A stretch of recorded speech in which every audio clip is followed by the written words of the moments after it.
और क्या हाल है? ठीक है। तो हम लोग सामान्य विज्ञान पढ़ रहे हैं और सामान्य विज्ञान में अभी जो विषय है वह है केमिस्ट्री का।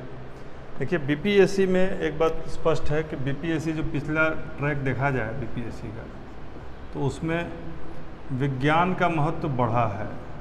विज्ञान में अब 30 सवाल विज्ञान से पूछे जाते हैं। कितने? 30 सवाल। अब 30 में पहले किसी से कम किसी से ज़्यादा पूछते थे, लेकिन 66 में बायो से भी 10 सवाल, फिजिक्स से भी 10 सवाल और केमिस्ट्री से भी 10 सवाल। तो आज हमने बायो पहले हम कर चुके हैं और केमिस्ट्री आज हम कर रहे हैं। केमिस्ट्री यानी रसायन विज्ञान सामान्य विज्ञान का एक बहुत ही प्रमुख लेकिन छोटा हिस्सा, कॉन्क्रीट हिस्सा, और ये एक ऐसा हिस्सा है जिसमें 10 में 10 लाया जा सकता है, क्योंकि सबसे अधिक इसमें डायरेक्ट सवाल होते हैं। या तो आपको आंसर आएगा या फिर नहीं आएगा। इसलिए केमिस्ट्री को ध्यान से पढ़िए। और मेरा दावा तो कहना गलत होगा, लेकिन मुझे पूरी उम्मीद है कि जो मैं अभी बताने जा रहा हूँ अगले 1 घंटे में, यदि आपने उसको ध्यान से सुना, उसका नोट्स बनाया, अंत तक इस वीडियो को सुना और सुनने पर ज़्यादा ध्यान दिया। इस वीडियो को देखने से ज़्यादा इसको सुनना और इसको लिखना ज़रूरी है। तो आप इसको जब भी सुने तो एक नोट पेपर हाथ में रखें और 1 घंटे में यदि आपका केमिस्ट्री का 10 में 7 से 8 का सवाल इसी से आ जाएंगे तो क्या दिक्कत है। थोड़ा सा भरोसा रखें, इसको पढ़िए, इसके बाद जो कुछ भी पढ़िए। तो मैं थोड़ा रफ्तार में आप लोग को आज बताऊंगा, क्योंकि मैटर ज़्यादा है और समय कम, तो थोड़ा तेज़ी से इसको सुनिए। और जिसका छूट जा रहा है वो बाद में वीडियो भी अपलोड हो जाएगा या फिर आपको टेलीग्राम के माध्यम से वीडियो दे दिया जाएगा, तो उससे आप इसको रिवाइंड फॉरवर्ड करके भी सुन सकते हैं। लिखना शुरू कीजिए। लिखिए, हाइड्रोजन की खोज किसने की? Answer is Cavendish. हाइड्रोजन की खोज किसने की? Answer is Cavendish. यदि पूछा है कि हाइड्रोजन का नाम किसने दिया, तो आंसर होगा लेवोसियर। लेवोसियर। तो कैवेंडिश, हाइड्रोजन की खोज करने वाला कौन है? कैवेंडिश। ठीक है, कैवेंडिश।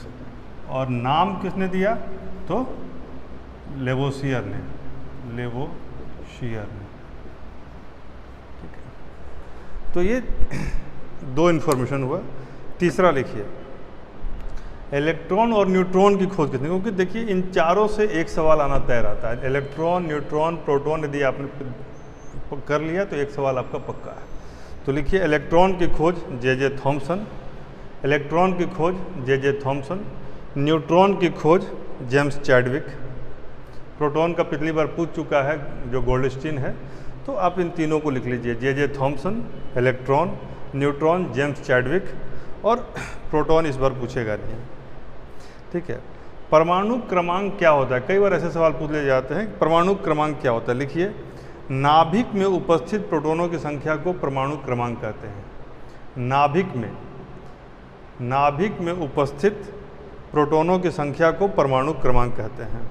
सवाल उठता है कि परमाणु द्रव्यमान क्या होता है, जिसको परमाणु भार भी कहते हैं।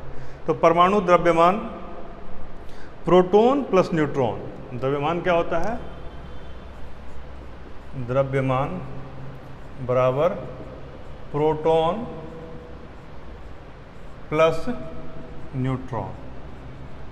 इसको ध्यान से समझ लीजिए, प्रोटॉन प्लस न्यूट्रॉन। इसी से बहुत सारे कंसेप्ट ऊपर नीचे होते हैं। जब समस्थानिक पढ़ाएंगे तब इसको समझना होगा, जब समभारिक बताएंगे तब इसको समझना होगा, जब सम न्यूट्रॉनिक बताएंगे तब इसको समझना होगा, और जब हम उस तरह का विन्यास बताएंगे तो आपको इसको याद रखना होगा कि भार क्या होता है। भार होता है द्रव्यमान, द्रव्यमान होता है प्रोटॉन प्लस न्यूट्रॉन, जबकि क्रमांक क्या होता है? केवल प्रोटॉन की संख्या जो नाभिक में उपस्थित हैं। चलिए देखिए, समस्थानिक किसे कहते हैं?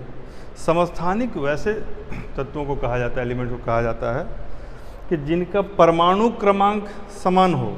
लिखिएगा जी, समस्थानिक में परमाणु क्रमांक समान। समस्थानिक में परमाणु क्रमांक समान, लेकिन द्रव्यमान भिन्न भिन्न हो। परमाणु द्रव्यमान भिन्न भिन्न, क्रमांक समान और द्रव्यमान भिन्न भिन्न, तब कहलाएंगे समस्थानिक, आइसोटोप्स कहलाएंगे। ठीक है।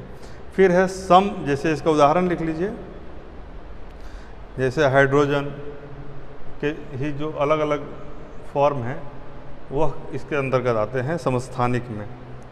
जैसे 1H1, 2H1, 3H1 ऐसे इसको लिख सकते हैं, ये समस्थानिक उदाहरण है। 1H1, फिर 2H1, 3H1, इस सब में क्या है, यह बराबर है और ऊपर वाला बदल रहा है, यानी कि इनके परमाणु क्रमांक समान है लेकिन द्रव्यमान भिन्न भिन्न है। दूसरा लिखिए समभारिक, समान परमाणु द्रव्यमान होगा लेकिन परमाणु क्रमांक अलग अलग होगा। इसमें क्या होगा, ये वाला समान होगा, नीचे वाला चेंज होता रहेगा, तो दैट इज कॉल्ड समभारिक। ठीक है, जैसे प्रोटॉन प्लस न्यूट्रॉन के योग तो समान होगा लेकिन प्रोटॉन की संख्या भिन्न भिन्न होगी। क्योंकि आप जानते हैं कि प्रोटॉन प्लस न्यूट्रॉन का योग को द्रव्यमान कहते हैं, तो यह हमेशा सेम रहेगा, या दोनों का योग सेम रहेगा, वो संख्या सेम रहेगी। ठीक है, लेकिन इसमें जो प्रोटॉन की संख्या है वो बदलती रहेगी। तो प्रोटॉन की संख्या मान लीजिए द्रव्यमान सेम रहेगा, तो प्रोटॉन की संख्या यदि बदलती रहेगी तो न्यूट्रॉन की संख्या भी बदलती रहेगी। लेकिन आपको इसमें ध्यान देना है कि प्रोटॉन की संख्या से क्रमांक निर्धारित होता है, चूँकि क्रमांक इसमें बदलता है इसलिए प्रोटॉन की संख्या बदलती रहेगी। लेकिन चूँकि द्रव्यमान प्रोटॉन प्लस न्यूट्रॉन होता है तो वह हमेशा स्थिर रहेगा, यानी उनका योग स्थिर रहेगा। तो यह कंसेप्ट समझिए। जैसे इसका उदाहरण 3H1, 3He2, 3H1 और 3He2, ये हाइड्रोजन और हीलियम, इसमें दोनों ऊपर वाले सेम हैं तो यह समभारिक है, और यहाँ नीचे वाला सेम है तो यह समस्थानिक है। ठीक है, ये एक सवाल पक्का है, इससे आना ही आना है। एक और भी जो टर्म आता है सम न्यूट्रॉनिक, यानी भिन्न तत्वों के वे परमाणु जिनके न्यूट्रॉन की संख्या समान होती है वो सम न्यूट्रॉनिक कहलाते हैं। देखिए, भिन्न तत्वों के वो परमाणु जिनके न्यूट्रॉन की संख्या समान होती है, जैसे कि अब मान लीजिए कार्बन है और नाइट्रोजन है, कार्बन है और नाइट्रोजन है, तो कार्बन का क्या हो जाएगा, कार्बन का 13C6 यह कार्बन है, और 14N7 यह, तो इसमें न्यूट्रॉन की संख्या के आधार पर इसको क्या कहते हैं, सम न्यूट्रॉनिक। ठीक है, जिनमें न्यूट्रॉन की संख्या समान होती है, यानी कि इन दोनों में यह चाहे कार्बन तत्व हो चाहे नाइट्रोजन तत्व हो, इसमें न्यूट्रॉन समान है। एक चौथा टर्म आता है सम इलेक्ट्रॉनिक, यानी कि ऐसे आयन, यानी कि बहुत सारे आयन होते हैं, तो ऐसे आयन जिसमें कि इलेक्ट्रॉन की संख्या बराबर होती है उसको क्या कहते हैं, सम इलेक्ट्रॉनिक। जैसे कि Na+, Mg++, Fa-, O-, और Ne। तो इसमें क्या कॉमन है, यदि देखिएगा ध्यान से तो इन सब में इलेक्ट्रॉन की संख्या 10 है, यानी बराबर है। ठीक है, 7वां पॉइंट लिखिए, अल्फा किरणें कैसी किरणें होती हैं। अल्फा, गामा और बीटा से सवाल एक आता ही आता है हर बार, तो उसको कर लीजिए। अल्फा किरणें कैसी, तो यह धन आवेशित होती हैं, धन आवेश यानी पॉजिटिव चार्ज होता है, जबकि गामा किरणों पर कैसा चार्ज होता है, बीटा किरणों पर ऋण आवेश होता है। अल्फा पर धन आवेश, बीटा पर ऋण आवेश, और गामा किरणें न्यूट्रल होती हैं। तो एक ही बार में तीनों याद कीजिए, अल्फा धन आवेश, बीटा ऋण आवेश और गामा उदासीन। ठीक है, अल्फा किरणों का वेग प्रकाश के वेग का 1/10वां होता है। ये कई बार इससे भी सवाल पूछ लेते हैं, अल्फा किरणों का वेग कैसा होता है। बाकी दोनों किरणों का वेग प्रकाश के वेग के बराबर होता है, केवल एक का अलग होता है, उसको याद कर लीजिए। जैसे अल्फा किरणों का वेग प्रकाश के वेग का 1/10 होता है, जबकि गामा और बीटा का लगभग प्रकाश के वेग के बराबर होता है। एक सवाल और अगला लिखिए, परमाणु के कक्षों को भरने के क्रम में किस सिद्धांत से, मतलब कि परमाणु का जो कक्ष होता है और जो आप ऑर्बिटल्स होता है, इसको भरने का एक सिद्धांत होता है, कहाँ पे कितना इलेक्ट्रॉन होगा, इसको भरने का एक सिद्धांत होता है। इसे लिखते हैं ऑफ बाउ प्रिंसिपल। क्या लिखते हैं, ऑफ बाउ प्रिंसिपल। ऑफ बाउ इंग्लिश में भी लिख सकते हैं, हिंदी में लिख सकते हैं, ऑफ बाउ प्रिंसिपल, ऑफ बाउ। ठीक है ना, ऑफ बाउ प्रिंसिपल। तो इसके आधार पर, यानी कि ऑफबू सिद्धांत भी बोलते हैं इसको, ऑफ बाउ सिद्धांत के आधार पर इसको भरा जाता है। एक सवाल ऐसा भी है, रेडियो एक्टिविटी के आविष्कारक कौन है, हेनरी बेकरल। रेडियो एक्टिविटी के आविष्कारक हेनरी बेकरल। बर्फ़ को यदि गर्म करते हैं तो यह कैसी अभिक्रिया है? बर्फ़ को गर्म करेंगे तो वो पिघल जाएगा। यह कैसा परिवर्तन है? भौतिक परिवर्तन, फिजिकल चेंज। लेकिन यदि दूध को दही जमाएंगे तो यह क्या है? यह केमिकल चेंज है। यदि एक कागज़ को जला देंगे तो केमिकल चेंज है। लोहे पर जंग लग जाएगा तो यह केमिकल चेंज है। लेकिन भोजन को पकाएंगे तो वह कैसा चेंज है? यह भी एक केमिकल चेंज है। तो कई बार पूछ लेता है, तो लिख लीजिए, कागज़ का जलना, जंग का लगना, दही का जमना और भोजन का पकना, ये सभी केमिकल चेंजेज हैं, रासायनिक परिवर्तन हैं। कंसंट्रेटेड या सांद्र विलयन किसे कहते हैं? अगला सवाल है कंसंट्रेटेड या सांद्र विलयन। तो विलयन में जब विलेय की मात्रा अधिक हो जाए उसको कंसंट्रेटेड बोलते हैं। यानी सॉल्यूशन में जो सॉल्वेंट है उसी का सॉल्यूट की मात्रा ही ज़्यादा हो जाए तो उसको क्या कहते हैं? कंसंट्रेटेड कहते हैं। ठीक है। एक सवाल ऐसा भी आता है कि द्रव में यदि अशुद्धि बढ़ जाए तो उसका क्वथनांक क्या होगा? यदि द्रव अशुद्ध हो तो क्वथनांक बढ़ेगा या घटेगा? तो याद रख लीजिए, अशुद्धि बढ़ने पर क्वथनांक भी बढ़ जाएगा। अशुद्धि बढ़ेगा, क्वथनांक भी बढ़ जाएगा। जो अर्थ सरफेस है, जिसको भूपरपटी बोलते हैं, अर्थ सरफेस पर द्रव्यमान के प्रतिशत के रूप में, यानी कि टोटल जो वॉल्यूम है उसके परसेंटेज के रूप में यदि देखा जाए तो सबसे अधिक कौन सा तत्व, क्योंकि एक सवाल पूछता है कि कौन सा तत्व ज़्यादा पाया जाता है, तो द्रव्यमान के प्रतिशत के रूप में ऑक्सीजन पाया जाता है। लेकिन यदि नॉर्मल पूछे कि सबसे ज़्यादा धातु कौन सा पाया जाता है तो हो जाएगा एल्युमिनियम। द्रव्यमान के प्रतिशत में पाया जाने वाला तत्व पूछे तो ऑक्सीजन, लेकिन सबसे अधिक धातु कौन सा पाया जाता है भूपरपट्टी पर, तो एल्युमिनियम हो जाएगा। ठीक है। सर्वाधिक अभिक्रियाशील से एक सवाल पूछता है कि किसकी अभिक्रिया ज़्यादा होती है, किसको सक्रियता कम होती है। तो हमेशा याद रखिए, पोटेशियम जब भी आए वो सबसे अधिक अभिक्रियाशील होगा। पोटेशियम सबसे टॉप पर और सोना सबसे नीचे। यह अभिक्रियाशीलता का एक चार्ट है, वो आप लोग देख लीजिएगा, उसमें बीच से भी सवाल आ सकता है। तो अभिक्रियाशीलता का जो चार्ट है उसमें क्या है, के के बाद NaCaMgAl क्या है, इसको हटाइए। के सबसे ऊपर होता है, फिर Na, फिर Cl, फिर Mg, फिर Al। के मतलब पोटेशियम, Na मतलब सोडियम, Ca मतलब कैल्शियम, Mg मतलब मैग्नीशियम, Al मतलब K NaCl Mg और Al। कितना हो गया? 5 हो गया ना? ठीक है। अगला लिखिए Zn Fe Pb Cu Hg और Au। अगला लिखिए Zn Fe Pb Cu, Zn Fe Pb Cu। ये तो आपको पता ही है। Zn मतलब जिंक, Fe मतलब फेरस यानी लोहा, प्लम्बम और लेड हो गया, और ये हो गया Cu मतलब कॉपर। ठीक है। नेक्स्ट लिखिए Hg Ag Au, Hg, फिर क्या है Ag और Au, Ag फिर उससे कम है Au। ठीक है। तो प्लम्बम ये हो गया लेड, फिर Cu कॉपर यानी कि तांबा, Hg मतलब पारा, Ag मतलब चांदी और Au मतलब सोना। तो सबसे ज़्यादा अभिक्रियाशील पोटेशियम, सबसे कम अभिक्रियाशील सोना। ठीक है। लेकिन यदि पूछ दे कि लोहा, सवाल ऐसे बनेगा, लोहा, एल्युमिनियम, कॉपर और चांदी में कौन ज़्यादा क्रियाशील है, इसे क्रम से सजाएं। तो अक्सर लोग कॉपर को लोहा से ज़्यादा ऊपर रख देंगे। दिमाग में आता है कि कॉपर जो है ज़्यादा सक्रिय होगा, लेकिन अभिक्रियाशील Fe ज़्यादा है, कॉपर नीचे है, ये ध्यान रखिएगा। ठीक है। बाकी जिंक और एल्युमिनियम है, तो कहीं ऐसा ना हो कि आप जिंक को एल्युमिनियम से अधिक क्रियाशील मान लें। तो इस चार्ट को याद रखिएगा, एक सवाल पक्का। ठीक है। आगे लिखिए प्लास्टर ऑफ पेरिस को कैसे लिखते हैं वैज्ञानिक रासायनिक तरीके से। तो plaster of Paris CaSO4 into 1 मतलब half H2O, CaSO4 into half H2O। लिखिए इसको CaSO4 इंटू हाफ H2O। ठीक है।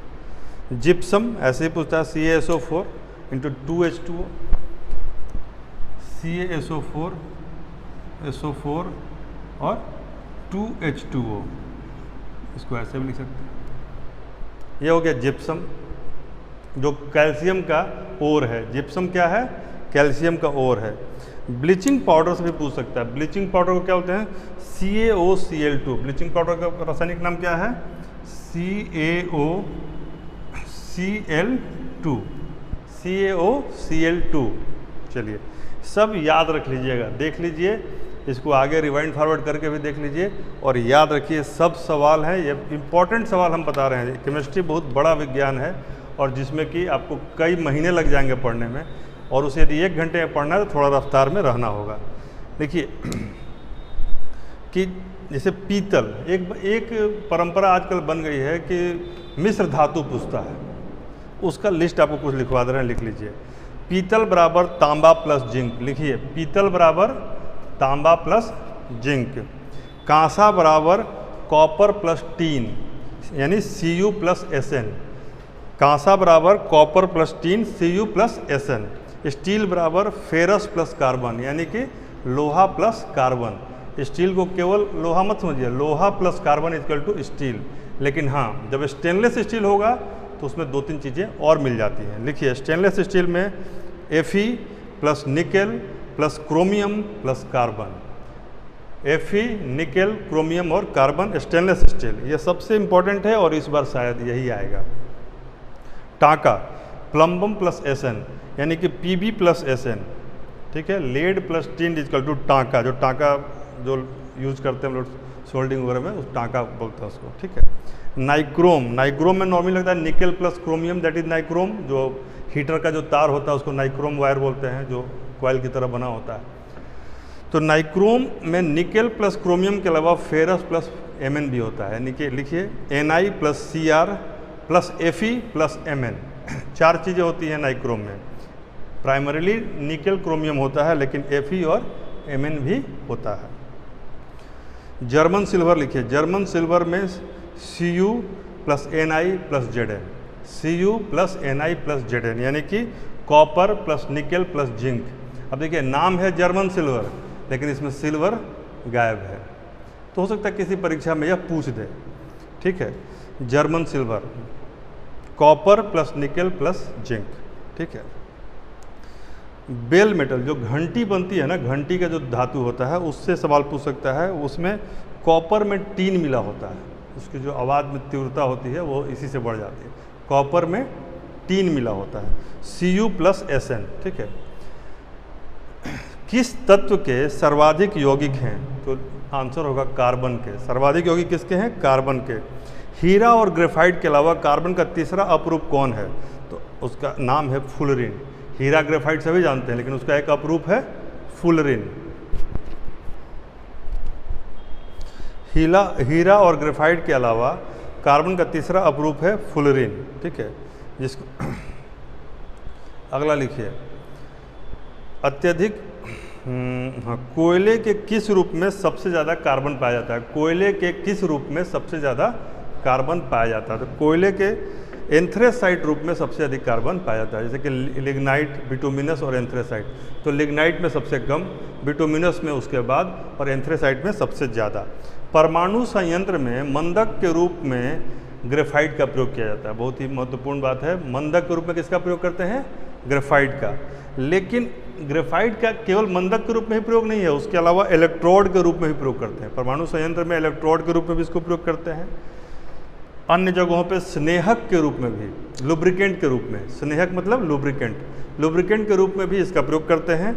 और पेंसिल में ग्रेफाइट जो हम लिखते हैं वो क्या होता है? पेंसिल के बीच का भाग वो ग्रेफाइट ही होता है। ठीक है, इसके अलावा लिखिए, हीरे के अलावा कांच को खरोचने के लिए किस धातु या किस तत्व का या यौगिक का प्रयोग करते हैं?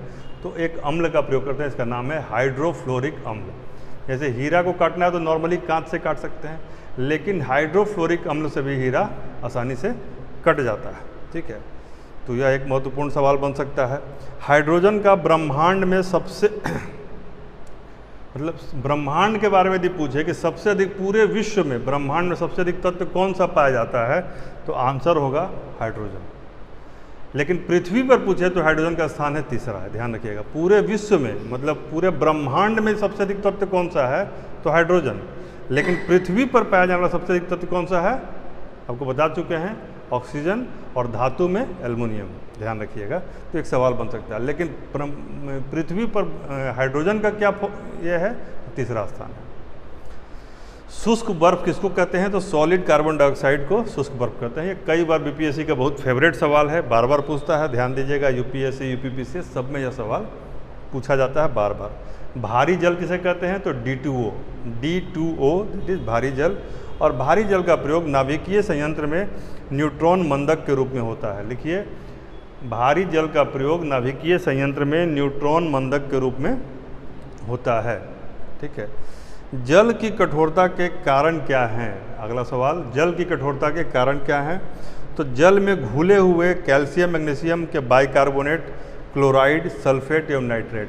फिर से रिपीट कर रहे हैं, जल में घुले हुए कैल्शियम मैग्नीशियम के बाइकार्बोनेट, क्लोराइड, सल्फेट एवं नाइट्रेट उसके कठोरता के कारण है। साधारण साबुन सोडियम लवण होता है किस चीज़ का, साधारण साबुन एक सोडियम लवण होता है किस चीज़ का, तो स्टीयरिक अम्ल का। क्या कहते हैं, स्टीयरिक अम्ल का। अब कई बार वैसे तो पूछना नहीं चाहिए, बहुत लंबा चौड़ा इसका नाम होता है स्टीयरिक अम्ल, लेकिन फिर भी मैं बोल दे रहा हूँ, C17H35COH, C17H35, C17H35COOH, इसे कहते हैं स्टीयरिक अम्ल। क्या कहते हैं, स्टीयरिक अम्ल। साबुन का मेन कंपोनेंट होता है। ठीक है, सोडियम लवण होता है। कौन सा पदार्थ परमाणु रिएक्टर में मंदक और प्रशीतक दोनों में काम आता है, यह बहुत इंपॉर्टेंट क्वेश्चन है बीपीएससी यूपीएससी यूपीपीसीएस में, और सचिवालय सहायक जो आने वाली परीक्षाएं हैं उसमें पूछा जा सकता है कि कौन सा तत्व परमाणु रिएक्टर में मंदक और प्रशीतक दोनों का काम करता है। तो यह है D2O, भारी जल मंदक का भी काम करता है और प्रशीतक यानी ठंडा करने वाले का भी काम करता है, यानी मॉडरेटर भी होता है और वो उसको कूलेंट का भी काम करता है। लिखिए, वनस्पति तेलों का हाइड्रोजनेशन जब करते हैं तो वो घी बन जाता है। कोई भी कार्बन का जो ऐसा हाइड्रोजनेशन करेंगे तो वो अपर लेवल पर चला जाता है। इसमें सवाल पूछता है कि उसका हाइड्रोजनेशन करने में कैटलिस्ट का काम कौन सा तत्व करता है, तो कैटलिस्ट का काम करता है निकेल। तो वनस्पति तेलों के हाइड्रोजनेशन में कैटलिस्ट का काम करता है निकेल। ठीक है।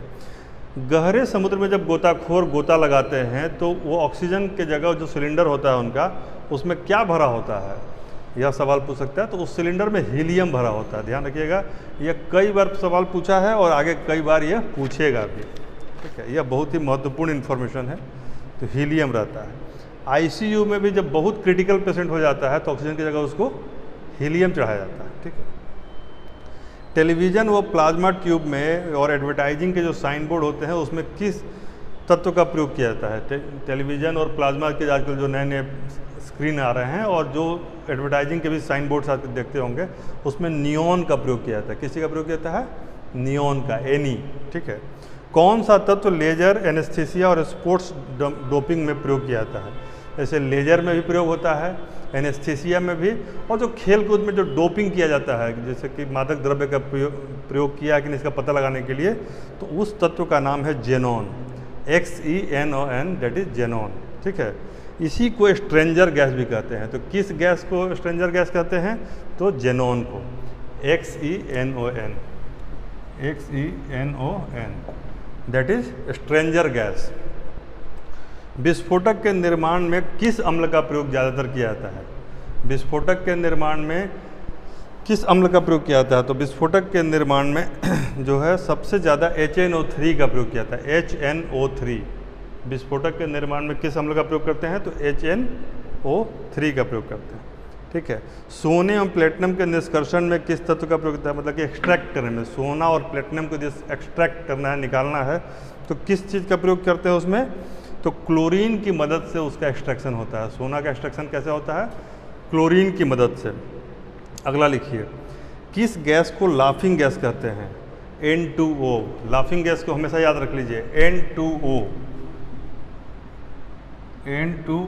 दैट इज लाफिंग गैस, हास्य गैस कहते हैं इसको। ठीक है ना, लाफिंग गैस।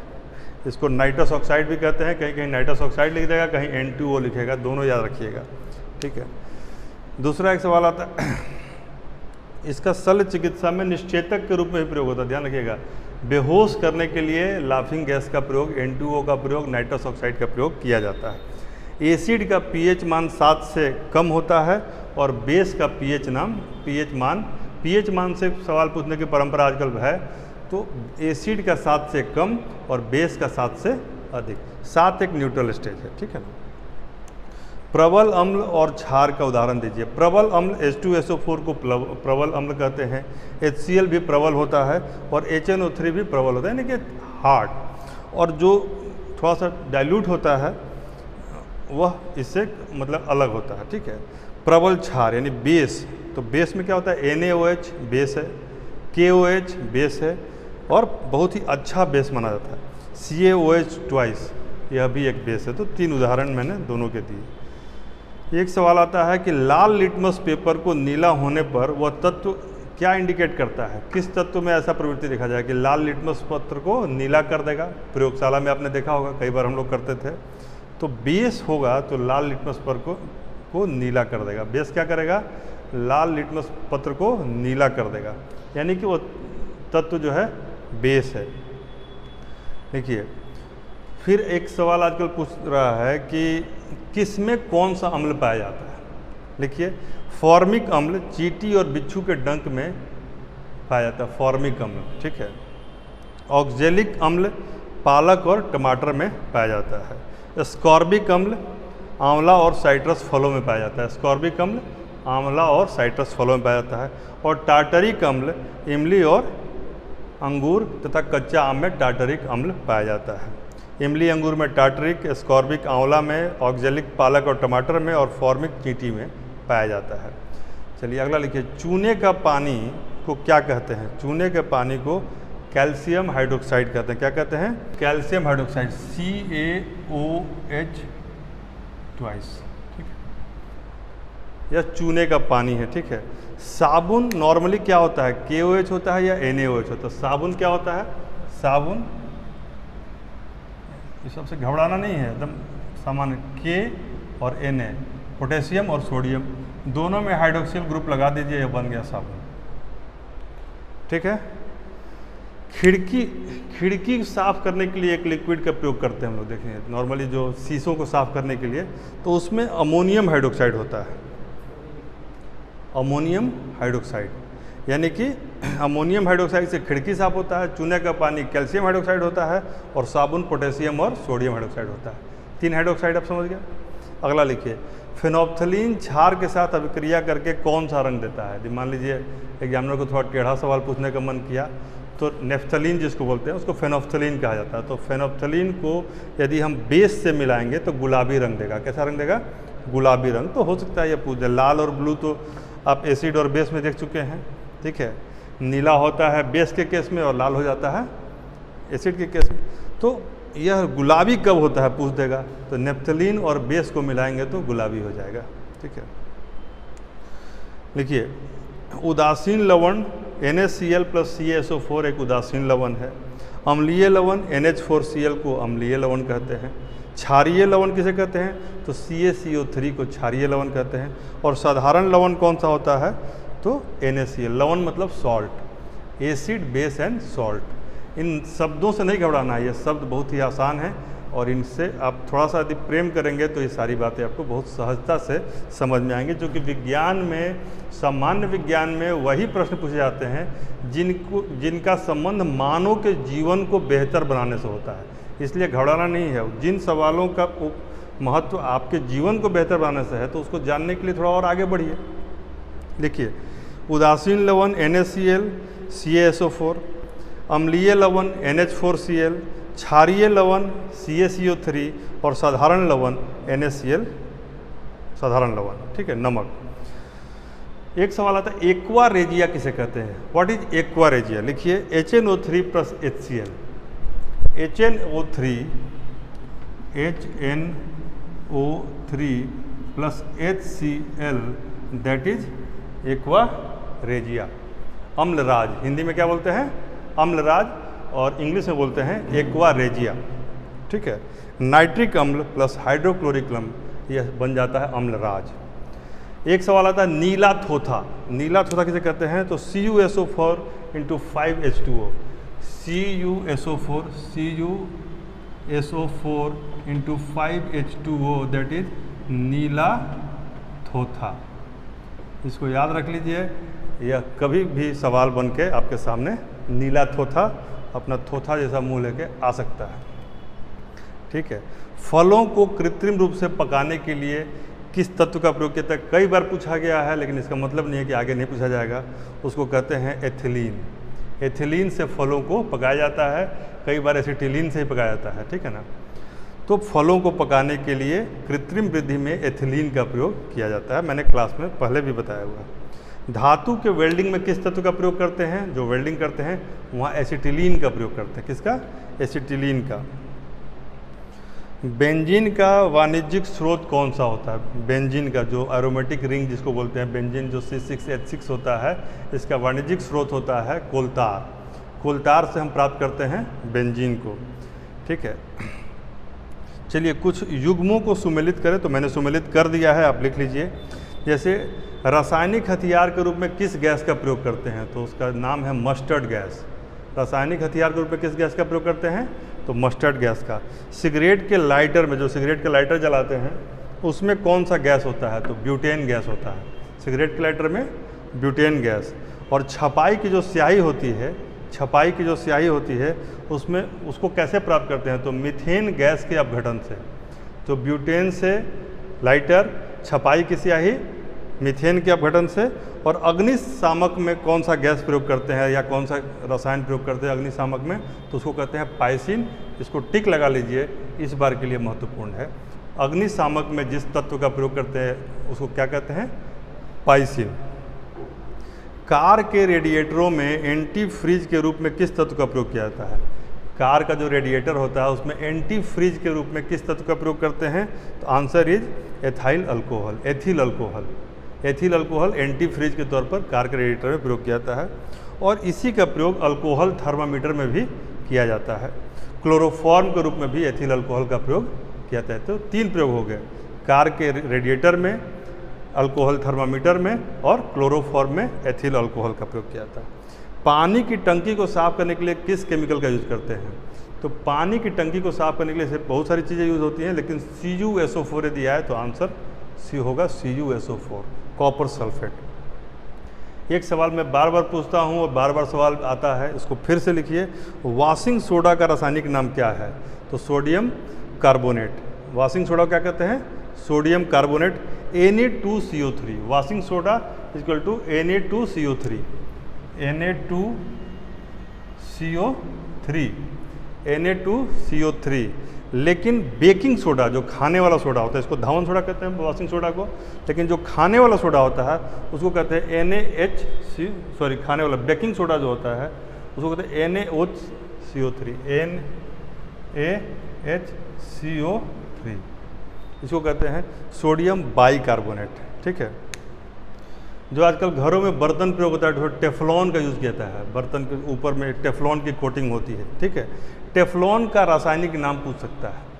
टेफ्लॉन का रासायनिक नाम बताएं। तो टेफ्लॉन का रासायनिक नाम है पॉलीटेट्रा फ्लोरोएथिलीन। पॉली लिखिए, पॉलीटेट्रा फ्लोरोएथिलीन, PTFE। ठीक है। यह एक रासायनिक रूप से निष्क्रिय तत्व है, इसीलिए इससे कोटिंग की जाती है, ये ध्यान रखिएगा। PVC बहुत ज़्यादा यूज़ होता है पाइप बनाने में, रेनकोट बनाने में, हैंडबैग बनाने में, और ग्रामोफोन का जो रिकॉर्ड बजता है उसको बनाने में PVC का प्रयोग करते हैं। PVC का रासायनिक नाम क्या होता है? तो C2H3Cl/N। चूँकि एक पॉलीमर है तो उसमें अंत में N लगेगा। क्या पॉलीमर है इसलिए उसमें अंत में ओवरऑल N लग जाता है। तो इसका नाम क्या है? C2H3। ठीक है। और इसको इसमें N लग जाता है। क्लोरीन, अच्छा क्लोरीन तो इसमें छूट गया, C2H3Cl/N। तो यह हो गया PVC, जिससे पाइप, बैग, ग्रामोफोन का रिकॉर्ड ये सब बनता है, रेनकोट भी बनता है। ठीक है। बेल्ट को बनाने में, जो बेल्ट बनता है, बेल्ट को बनाने में किस तत्व का या धातु का प्रयोग करते हैं? तो बेल्ट को बनाने में जिस तत्व का प्रयोग होता है उसको कहते हैं नियोप्रीन। क्या नाम है? नियोप्रीन। प्राकृतिक रबड़ किसका पॉलीमर है, किसका बहुलक है? पॉलीमर का इंग्लिश होता है बहुलक, बहुलक का इंग्लिश होता है पॉलीमर। तो प्राकृतिक रबड़ जो नेचुरल रबड़ होता है वह आइसोप्रीन का बहुलक है। किसका बहुलक है?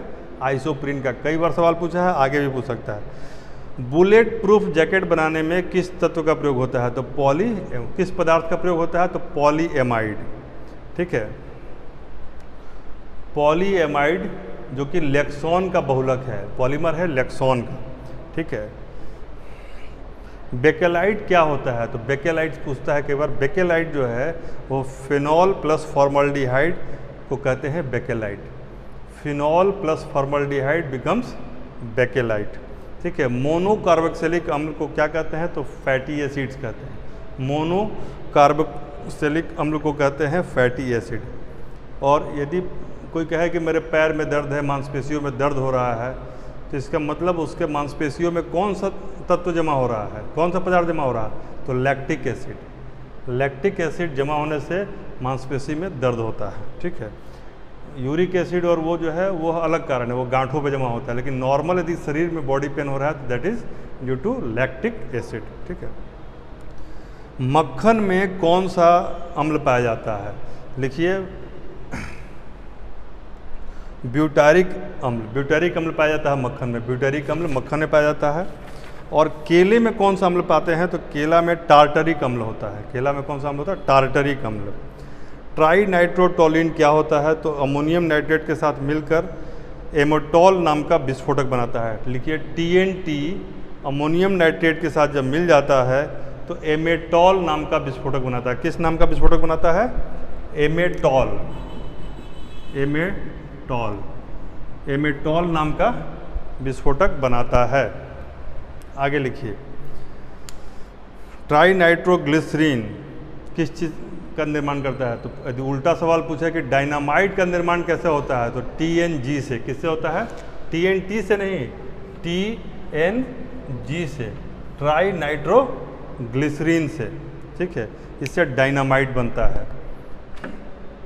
वैसे आजकल डायनामाइट बनाने के लिए TNG के आधार पर एक नया के जगह पर एक नया तत्व प्रयोग किया जा रहा है, इसका नाम है NaNO3, sodium nitrate. Sodium nitrate से भी डायनामाइट बनता है। तो TNG से भी बनता है डायनामाइट और सोडियम नाइट्रेट से भी बनता है। ठीक है, अगला लिखिए सवाल, ऊष्मीय मान क्या होता है? तो लिखिए, 1 kg ईंधन को, ये सवाल पूछ सकता है, 1 kg ईंधन के पूर्ण दहन से जितनी ऊष्मा प्राप्त होती है उसको ईंधन क्षमता कहते हैं। 1 kg ईंधन के पूर्ण दहन से जितनी ऊर्जा प्राप्त होती है, ऊष्मा प्राप्त होती है, उसको कहते हैं ईंधन क्षमता। LPG के बारे में पूछता है, LPG किन 2 गैसों से मिलकर बना होता है? तो मोस्टली इसमें प्रोपेन और ब्यूटेन होता है LPG में। सोडियम बेंजोएट जो एक खाद्य परिरक्षक होता है, सोडियम बेंजोएट जो कि एक खाद्य परिरक्षक होता है, उसका वैज्ञानिक रासायनिक नाम क्या होता है? तो लिखिए, C7H5NaO2, C7H5NaO2 यह सोडियम बेंजोएट होता है। ठीक है, और एक और फूड प्रिजर्वेटिव है जिसका नाम है सोडियम मेटाबाइसल्फर, जो कि अचार वगैरह को बचाने के काम आता है। यदि आपने सॉस बनाया है तो उसमें मिलाया जाता है। यदि आप घर में जैम बनाते हैं या औद्योगिक स्तर पर भी बनता है तो इसका प्रयोग किया जाता है पोटेशियम मेटाबाइसल्फर। यह फूड प्रिजर्वेटिव है। सोडियम बेंजोएट भी एक फूड प्रिजर्वेटिव है। ठीक है, अगला लिखिए, नाइट्रोजन से युक्त उर्वरकों में सर्वाधिक नाइट्रोजन किस में पाया जाता है? किस उर्वरक में सर्वाधिक नाइट्रोजन पाया जाता है? आंख मूंद के मारिए, यूरिया। किस उर्वरक में सर्वाधिक नाइट्रोजन पाया जाता है? तो आंसर क्या होगा? यूरिया। ठीक है, सर्वाधिक नाइट्रोजन वाला उर्वरक है यूरिया। अगला लिखिए, ड्राई फ्रूट्स और मसालों को परिरक्षित करने के लिए, यानी उनको लंबे समय तक शुद्ध रखने के लिए, सुरक्षित रखने के लिए, ड्राई फ्रूट्स और मसालों को लंबे समय तक बचा के रखने के लिए कौन सा पदार्थ उसमें मिलाया जाता है? तो उसमें देखिए एपॉक्साइड का प्रयोग किया जाता है। किसका? एपॉक्साइड। ड्राई फ्रूट्स में और मसालों में किसका तत्व करते हैं? केमिकल का एपॉक्साइड नाम के केमिकल का प्रयोग करते हैं। वैसे ही ईस्ट और फफूंदी की वृद्धि को रोकने के लिए किस अम्ल का प्रयोग करते हैं? ईस्ट खमीरन जिससे होता है, और फफूंदी फंगस उसकी वृद्धि को रोकने के लिए किस तरह का केमिकल यूज़ करते हैं, तो सॉर्बिक अम्ल, देखिए सॉर्बिक अम्ल, ठीक है।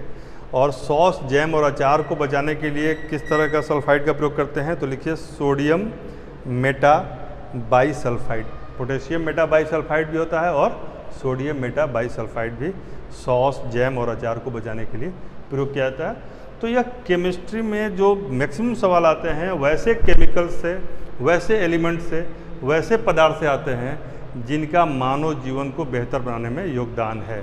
इसलिए आप लोग, यदि ये तो मैंने कुछ महत्वपूर्ण गेस बताया आपको, लेकिन यह बहुत ही ज़्यादा महत्वपूर्ण एरिया से मैंने बताया, इसको ज़रूर पढ़िए, सुनिए और लिखिए, बार बार इसे आगे पीछे करके भी सुनिए। और इसके अलावा यदि आपने कोई सोर्स पहले से पढ़ रखा है, उस सोर्स से अपने चीज़ों को रिपीट कर लीजिए। कभी बहुत ज़्यादा नया पढ़ने की कोशिश मत कीजिए, एक सोर्स को रिपीट कीजिए और एक ऑडियो वीडियो को देख लीजिए। आपका केमिस्ट्री में 10 में 8 से 9 नंबर पक्का आ जाएगा। ईश्वर चाहेंगे आपका लक फेवर करेगा तो 10 में 10 भी आ जाएगा। All the best, thank you.